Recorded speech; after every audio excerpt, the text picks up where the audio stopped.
అనకాపల్లిలో నిర్వహించనున్న కూటమి ప్రభుత్వ 2 ఏళ్ల పాలన విజయోత్సవ సభ విజయభేరి విజయవంతానికి జనసేన పార్టీ కార్యాలయంలో అత్యవసర సమావేశం నిర్వహించారు. జనసేన పార్టీ నియోజకవర్గ ఇన్ఛార్జ్ భీమర్శెట్టి రామ్కి అధ్యక్షతన జరిగిన ఈ సమావేశంలో సభ ఏర్పాట్లపై చర్చించారు.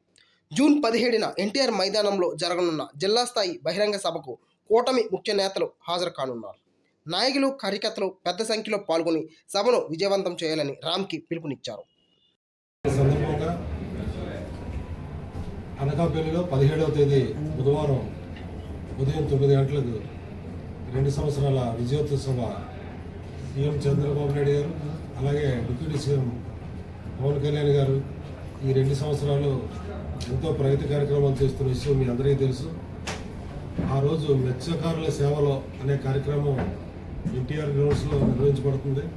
ఉదయం 9 గంటలకు ఇక్కడి నుండి స్టార్ట్ అయ్యి పాదయాత్ర ద్వారా మా కార్యకర్తలు, కూటమి నాయకులు అందరూ కూడా భారీగా తరలి వచ్చి ఇక్కడి నుండి ఎన్టీఆర్ గ్రౌండ్స్ వరకు వెళ్ళి అక్కడ పార్టీ ముఖ్యమైన నాయకులు, ఇన్ఛార్జ్ మినిస్టర్ గారు అవ్వచ్చు, అలాగే అందరి ఆధ్వర్యంలో భారీ కార్యక్రమం జరుగుతుంది. దీనికి కొంతాల రామకృష్ణ గారి ఆధ్వర్యంలో ఈ కార్యక్రమం జరుగుతుంది. అలాగే పేలాగోని సత్యనారాయణ గారు, అలాగే సీఎం రమేష్ గారు ఆధ్వర్యంలో చాలా భారీగా నిర్వహించబడుతుంది. మీ ద్వారా ఈ కార్యక్రమాన్ని అందరూ కూడా విజయవంతం చేయాలని కోరుకుంటున్నాను. ఈ తాలూకా షెడ్యూల్ అంతా పెద్దలు తాతిబాబు గారు, టీడీపీ పార్లమెంటరీ పార్టీ అధ్యక్షులు, హౌసింగ్ కార్పొరేషన్ చైర్మన్ గారు మీకు అందరికీ వివరిస్తారు. 12వ తారీఖుని 12/6/26కి ఈ కూటమ ప్రభుత్వం ఏర్పడి 2 సంవత్సరాలు పూర్తయిన సందర్భంగా మొన్న తిరుపతిలో ఆల్రెడీ రాష్ట్ర వ్యాప్తంగా ఉన్నటువంటి కార్యక్రమం కూడా తిరుపతిలో చేయడం జరిగింది. అదేవిధంగా ఈరోజు కూటమి ప్రభుత్వం ఏర్పడినటువంటి 2 సంవత్సరాల్లో జిల్లా స్థాయిలో ఉన్నటువంటి ప్రోగ్రామ్స్ కూడా పెట్టడం కూడా ఆదేశించడం జరిగింది. అందులో భాగంగా మన అనకాపల్లి జిల్లాలో మన అనకాపల్లి ఎన్టీఆర్ స్టేడియంలో మరి బుధవారం నాడు ఎల్లుండి 17వ తారీఖుని ఉదయం 9 గంటల నుంచి మధ్యాహ్నం 1 గంట వరకు కూడా ప్రోగ్రాం ఏర్పాటు చేయడం పెద్దలందరూ కూడా ఇన్ఛార్జ్ మినిస్టర్ రవీంద్ర గారు కానీ, అదేవిధంగా మన సీఎం ఎంపీ గారు సీఎం రమేష్ గారు, స్థానిక ఎమ్మెల్యే రామకృష్ణ గారు, అదేవిధంగా కూటమిలో ఉన్నటువంటి మన జిల్లా మంత్రివర్యులు అనిత గారు, అదేవిధంగా సీనియర్ ఎమ్మెల్యే గారు వెండా సత్యనారాయణ గారు, కేసీఎన్ రాజు గారు, పంచకల్ రమేష్ గారు, మన సుందర విజయ్ కుమార్ గారు, అదేవిధంగా కూటమి నాయకులు అందరూ కూడా పెద్ద ఎత్తున కార్యక్రమం ఈ జిల్లాలో ఏదైతే 2 ఇయర్స్లో అభివృద్ధి కానీ, సంక్షేమం కానీ ఏ విధంగా చేసాం, పరిశ్రమలు కానీ ఏ విధంగా మేము ఈ డెవలప్ చేసామన్న విషయాల మీద పూర్తిగా ఈ 2 ఇయర్స్ చేసినటువంటి అభివృద్ధి అటు అంటే ఈ 2 ఇయర్స్ మన మోడీ గారు 12 ఇయర్స్ అయింది కంప్లీట్ అయ్యి, మన చంద్రబాబు నాయుడు కూటమి ప్రభుత్వం వచ్చి 2 ఇయర్స్ అయింది. ఈ 2 కార్యక్రమాల మీద కూడా కేంద్ర ప్రభుత్వం ఇతర రాష్ట్ర ప్రభుత్వాల్లో ఏవైతే ఈ కార్యక్రమాలు చేసామో అవన్నీ కూడా ఖచ్చితంగా ప్రజల్లో తీసుకెళ్ళి ప్రజలకు మేము చేసినటువంటి కార్యక్రమాలను కూడా ఎవరైతే బెనిఫిషియర్స్ పొందారో వాళ్ళందరూ కూడా వచ్చి మాట్లాడి తప్పకుండా ఈ కార్యక్రమాన్ని ఈ పెద్దలందరి సమక్షంలో కూటమి నాయకులు అందరూ కూడా తెలుగుదేశం కానీ, జనసేన కానీ, బీజేపీ కానీ అందరూ కూడా పబ్లిక్ కూడా అందరూ కూడా వచ్చి ఈ కార్యక్రమాన్ని విజయవంతం చేసి మరి అనకాపల్లి జిల్లా ఏ విధంగా ఈ ఆంధ్రప్రదేశ్లో దూసుకుపోతుందన్న విషయం మీ అందరికీ తెలుసు. మరి అనకాపల్లి పార్లమెంట్ అన్నది ఈరోజు రాష్ట్రంలోనే అత్యధికమైనటువంటి పరిశ్రమలు కానీ, అభివృద్ధి కానీ జరుగుతున్నటువంటి జిల్లా ఏదైనా ఉందంటే అది అనకాపల్లి జిల్లా అని చెప్పేసి గర్వంగా మేము అందరం కూటమి నాయకులందరూ కూడా చెప్పుకుంటున్నాం. ఆ విధంగా అభివృద్ధి కూడా జరుగుతుంది. దీన్ని వారలేక ఈరోజు వైసీపీ వాళ్ళు ఏదో లేనిపోని మాటలు చెప్పి తప్పుడు ప్రచారం చేస్తూ ఉన్నారు. ఈరోజు ఏదైతే ఈ కూటమి ప్రభుత్వం వల్ల డెవలప్మెంట్ జరుగుతుందో మీరు కళ్ళారా చూస్తున్నారు. అవన్నీ కూడా పూర్తిగా నాయకులందరూ కూడా ఆ రోజు ఈ జిల్లాలో ప్రోగ్రాం కూడా సక్సెస్ చేసి తప్పకుండా మొత్తం అందరూ ఆధ్వర్యంలో అధికారులు అందరూ కూడా మంచి మంచి స్టాల్స్ కూడా ఏర్పాటు చేసి ఈ కూటమి ప్రభుత్వంలో జరిగినటువంటి కార్యక్రమాన్ని అన్నీ కూడా ప్రజలకి వివరంగా తెలియజేసుకుంటూ మరి ఈ కార్యక్రమాన్ని ఇక్కడ ఉన్నటువంటి అనకాపల్లి పార్లమెంట్లో ఉన్నటువంటి అందరూ కూడా అటెండ్ అవుతారండి. ప్రత్యేకించి అనకాపల్లి వాళ్ళు కూడా ఎక్కువ మంది అటెండ్ అయ్యి ఈ కార్యక్రమాన్ని సక్సెస్ చేయవలసిందిగా మరి పెద్దలు రామకృష్ణ గారు, గోవింద్ గారు కూడా మరి అన్ని కారణాలు కొన్ని బయట ఢిల్లీ వెళ్ళారు కాబట్టి వారు కూడా రేపు వెళ్తే వచ్చి అందరూ కూడా ఈ కార్యక్రమాన్ని సక్సెస్ చేయాలని చెప్పేసి కోరుకుంటూ ఇక్కడ ఉన్నటువంటి లోకల్ లీడర్స్ అందరూ కూడా ప్రత్యేకించి నమస్కారం తెలియజేస్తూ సక్సెస్ చేయాలని కోరుతున్నాను.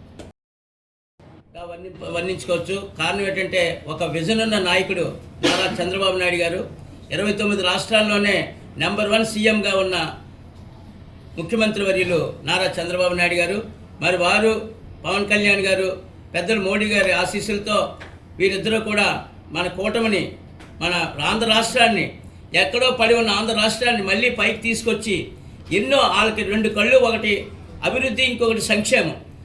అంతకుముందు నాయకుడు సంక్షేమం కూడా పూర్తిగా చేయకుండా అభివృద్ధి అనే పదం అసలే లేకుండా ఈ రోజున 11 మంది ఎమ్మెల్యేలు ఉన్నా సరే ప్రతిపక్షంలో కూర్చోలేని దుస్థితిలో ఉన్న మనిషి ఎవరైనా ఉన్నారంటే అది భారతదేశంలో ఒక్క జగన్ ఒక్కడే. ఎందుకంటే ప్రజలు నీకు అధికారం వచ్చు, ప్రతిపక్షం వచ్చు, ఏదో ఒక దాంట్లో కూర్చోవాలి కదా. అలాంటిది లేనివన్నీ చెప్పి, అసలు జరగనివి చెప్పి ఎలక్షన్స్ ముందు వచ్చి వాళ్ళ సొంత చిన్నాన్ని చంపి అది చంద్రబాబు నాయుడు గారు పెట్టిన ఒక క్రూరమైన మనస్తత్వం వ్యక్తి జగన్. అలాంటి వ్యక్తి మళ్ళీ రాకుండా ఉండాలి, చేయాల్సిన బాధ్యత ఆంధ్రప్రదేశ్ ప్రజలది, కూటమి ప్రభుత్వానికి ఒక్కరిదే కాదు. కారణం ఏంటంటే ఒక పొరపాటు నేను తప్పు జరిగితే నష్టపోయేది ఆంధ్రప్రదేశ్ ప్రజలు. ఎందుకంటే మళ్ళీ చంద్రబాబు నాయుడు గారు, మళ్ళీ పవన్ కళ్యాణ్ గారు, మళ్ళీ మోడీ గారు కూటమే మళ్ళీ ఇంకొక 15 సంవత్సరాలు తప్పకుండా వస్తేనే మరి ఈ రోజున అమరావతి కానీ మన లేకపోతే ఎన్నో ప్లాంట్లు ఉన్నాయి, గోల్డెన్ పరిశ్రమలు ఉన్నాయి. ఇవన్నీ జరగాలంటే మళ్ళీ దీనికి స్ట్రాంగ్ ఉండాలి. ఉదాహరణకి గుజరాత్లో కానీ ఎలా జరిగింది, అలాంటి స్ట్రాంగ్ నాయకత్వం ఉంటేనే ఈరోజు గుజరాత్ మనకు ఆదర్శం. అలాంటిదని చెప్పేసి ఇదంతా చెప్పుకోవడానికే పథకాలు అంటే చాలా ఉన్నాయి. ఈ పథకాలన్నిటికీ కాకుండా మెయిన్ ఏంటంటే కనుక జనాల్లో మనుషులు స్ట్రాంగ్ ఉండాలి. ఆ స్ట్రాంగ్ అనేది కల్పించడానికే ఈ అవగాహన సదస్సుల కింద లెక్క. మనం ఎన్ని చేసామో చెప్పుకోవాలి. ఆ చెప్పుకోవడానికి ఉన్న సభ. అంతేకాకుండా నా దృష్టిలో బాధ్యతలు, ఇంకా మరిన్ని బాధ్యతలు అని తెలియజేసుకుంటూ ఈ అవకాశం ఇచ్చినందుకు పెద్దలకు, మరి ఈ కార్యక్రమం మరి పెద్దలు కొంతాల రామకృష్ణ గారు, సీఎం రమేష్ గారు, పీల గోవింద్ గారు, మరి ఇక్కడ ఇన్ఛార్జ్ చేస్తున్నట్టు రామ్కి గారు, మరి మా జిల్లా ప్రెసిడెంట్ తాతీబాబు గారు, వీళ్ళందరూ ఆధ్వర్యంలో ఈ సభ 100% సక్సెస్ అవుతుంది. అది మీ పత్రికా విలేకరులు, ఎలక్ట్రానిక్ మీడియా వారి ద్వారా ఇది విజయవంతం చేయాలని మిమ్మల్ని అందరినీ కూడా కోరుకుంటున్నాను.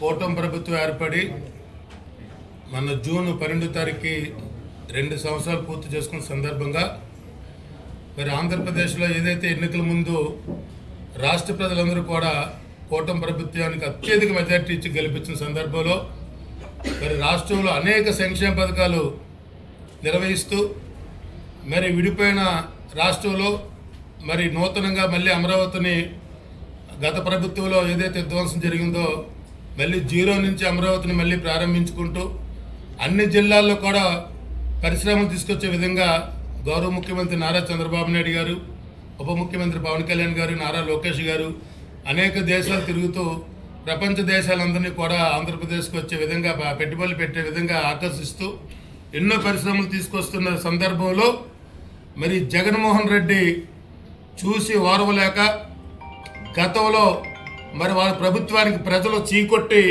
కేవలం 11 సీట్లకు పరిమితం చేశారనే విషయాన్ని కూడా వారు గుర్తుంచుకోవాలి.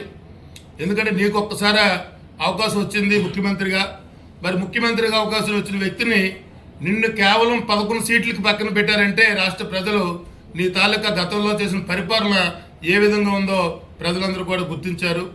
మరి నువ్వు ఆ రోజు నువ్వు అధికారంలో ఉన్నప్పుడు నువ్వు చేస్తానన్న సంక్షేమ పథకాలు ఏవి కూడా పూర్తిగా అమలు చేయకపోవడంతో ఈరోజు కూటమి ప్రభుత్వం అన్ని సంక్షేమ పథకాలు కూడా మరి చక్కగా నిర్వహిస్తున్న సందర్భంలో మరి ఈరోజు ఒక ప్రజల్ని కన్ఫ్యూజ్ చేసే విధంగా 2 సంవత్సరాలు పూర్తయింది వెండిపోటు రాజకీయం అని చెప్పి నువ్వు ప్రజలను డైవర్ట్ చేస్తున్నావు. ముఖ్యంగా చోరీ అంటే ఈ ప్రభుత్వం చేస్తున్న మంచి పనులన్నీ కూడా నీ క్రెడిట్లు వేసుకోవడానికి నువ్వు ప్రయత్నం చేస్తున్నావు తప్ప మరి ఇటువంటి ఏది ఎక్కువ నీ తాలూకా ప్రజలను కూడా మిమ్మల్ని నమ్మే పరిస్థితులు లేరు. అందులో భాగంగా ఈ 2 సంవత్సరాలు పూర్తయిన సందర్భంగా మా నారా చంద్రబాబు నాయుడు గారు, పవన్ కళ్యాణ్ గారు పిలుపుల మేరకు, మోడీ గారి పిలుపు మేరకు మొన్నే తిరుపతిలో మరి అంగరంగ వైభవంగా కూటమి ఆధ్వర్యంలో మరి 2 సంవత్సరాల విజయోత్సవాలు జరగడం జరిగింది. మరి అందులో భాగంగా 17వ తారీఖునే మా అనకాపల్లి ఎన్టీఆర్ గ్రౌండ్లో పార్లమెంటు స్థాయి సమావేశం మరి అనకాపల్లి పార్లమెంట్ శాసనసభ్యులు అందరూ రోజుల్లో ముఖ్యంగా మా అనకాపల్లి శాసనసభ్యులు కొంతాల రామకృష్ణ గారు, పేలా గోవింద్ గారి ఆధ్వర్యంలో భారీ కార్యక్రమం నిర్వహించినందుకు మా కలెక్టర్ గారు ప్రభుత్వ కార్యక్రమంలో మా తాలూకా కూటమి తాలూకా నాయకులందరూ కూడా ఎన్నో శ్రద్ధలు తీసుకొని ఆ కార్యక్రమం విజయవంతం చేసే విధంగా కృషి చేయడం కోసం ఈరోజు మేము అనకాపల్లి నియోజకవర్గంలో మా incharge Janasena party incharge Ramki గారి ఆధ్వర్యంలో మేము ఇక్కడ క్లస్టర్స్ అందరితో కూడా నియోజకవర్గ క్లస్టర్స్ ముఖ్య నాయకులందరితో కూడా సమావేశం ఏర్పరచుకోవడం జరిగింది. మరి 17వ తారీఖున జరిగే కార్యక్రమంలో మరి ఓన్లీ కూటమి పార్టీ నాయకులతో పాటు ప్రజలను కూడా మేము ఆహ్వానిస్తున్నాం. ఎందుకంటే ఎక్కువగా లబ్ధి పొందిన ప్రజలు ఈ స్కీమ్స్ ద్వారా, సీఎం రిలీఫ్ ఫండ్స్ ద్వారా అన్ని రంగాల్లో రోడ్లు వేసాం, డ్రైన్స్ రామకృష్ణ గారి ఆధ్వర్యంలో ఇక్కడ అంతా అభివృద్ధి చేసాం. ఎన్నో కోట్లు సీఎం రిలీఫ్ ఫండ్స్ మరి అటు తెలుగుదేశం పార్టీ నుంచి కానీ ఇటు జనసేన నుంచి కూడా కొన్ని వందల మందికి మేము ఈ 2 సంవత్సరాలు అందజేసామని చెప్పి తెలియజేస్తూ వారందరినీ కూడా ఈ 2 సంవత్సరాల విజయోత్సవంలో పాల్పంచుకోమని వాళ్ళకి కూడా మేము ఆహ్వానం పంపుతున్నాం. అలాగే ఎవరైతే తల్లికి వందనం అందుతుందో, ఎవరికైతే పెన్షన్ ఇస్తున్నామో, ఎవరికైతే రైతు భరోసా ఇచ్చామో, ఎవరికైతే సిలిండర్లు పడ్డాయో, ఎవరికైతే ఈ ఎన్ని కార్యక్రమాలు అన్న క్యాంటీన్ల ద్వారా ఎన్ని చేస్తున్నామో వాళ్ళందరినీ కూడా ఒకసారి మళ్ళీ మేము ఒకసారి కలిసి రేపు స్వయంగా మా నాయకులందరూ కూడా వీధుల్లోకి వెళ్ళి అందరినీ కూడా డోర్ టు డోర్ ఆహ్వానించి 17వ కార్యక్రమం విజయవంతం చేస్తామని చెప్పి సందర్భంగా మీడియా ద్వారా మీకు తెలియజేస్తున్నాం.